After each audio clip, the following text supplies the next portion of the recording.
11-тото коло од втората македонска фудбалска лига направи промена на табелата. Лавовете од Ѓорче сега се лидери на табелата со 26 бодови, откако Македонија Ѓорче Петров славеше во дербито на колото против Брегалница со 3-0. Практично тоа беше дерби на втората лига, дерби на 11-тото коло и дерби на двата лански прволигаши кои што сакаат експресно се вратат во првата македонска фудбалска лига. Пред се и табелата, може да приметите дека Македонија Ѓорче Петров е прва со 26 бодови, колку што има и Башкими кој што е втор. Сега Брегалница се спушта на третото место или во бараш зоната која што води кон можен пласман во првата македонска фудбалска лига со 24 бодови, а сега Расими доаѓа на само бод од Брегалница кој што е четврти со 23 бодови или 3 бода помалку од водечките Македонија Ѓорче Петров и Башкими. Во трката за местата кои што водат кон на пласман во првата македонска фудбалска лига сериозно се вмеша Охрид кој што има 20 бодови на своето конто. Практично ова ќе бидат екипите кои што ќе водат таа борба за првите две места кои што директно водат кон прва лига и третото место кое што преку бараш води кон можен пласман во фудбалската елита на Македонија. И веќе гледате дека имаме пресек тука помеѓу петото и шестото место кое што се прави особено помеѓу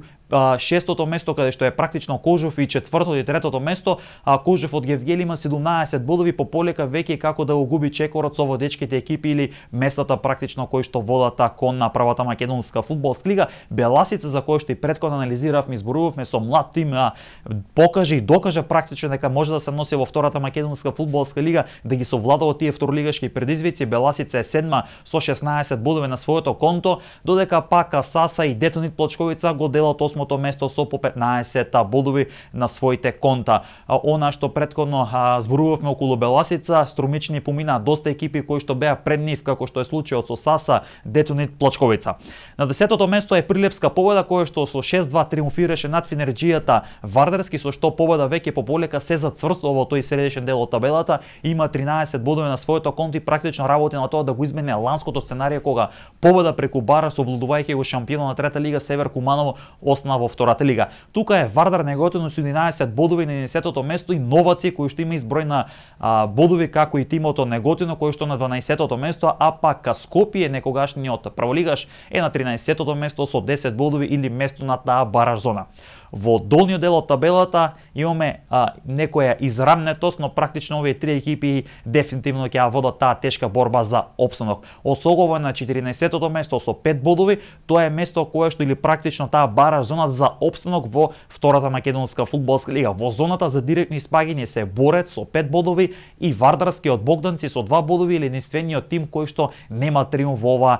нова сезона 2024-2025. Практично овие ќе екипите кои што ќе водат таа тешка борба за опстанок. Оние други сите екипи, како што кажав, од Скопје па можеби некаде до Кожув ќе сакаат опстанок уште во есенскиот дел и во пролетниот дел веќе да немаат проблеми или веќе да им е потврден опстанокот, па и да немаат било каков притисок, освен да играат нели за престиж и да играат за што е можно повисок пласман на табелата. Нема веќе непоразени екипи. Брегалница практично го претрпе тој прв пораз, беше единствениот тим кој што нема пораз, и она што треба да го спомнеме околу Македонија Ѓорче Петров, тој пораз лавовите им е службен, не и нели во рамки на самата игра. Тие службено го загуби над преворот со Новаци поради нели правото на настап на младенец, со што тие од игра повлекува играч кој што е по 21 години. Практично од преворот го завршија со само еден младенец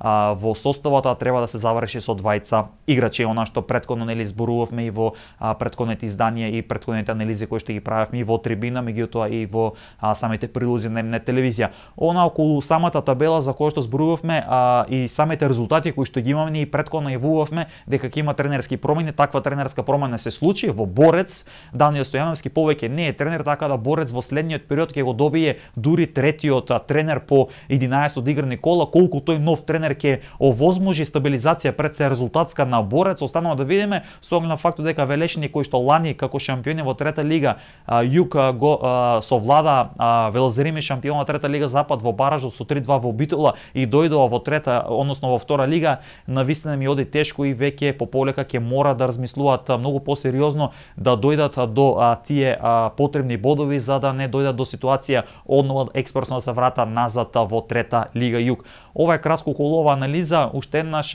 потенцираме дека првите две места водат директно кон првата македонска фудбалска лига, третото место води кон бараж за можен пласман во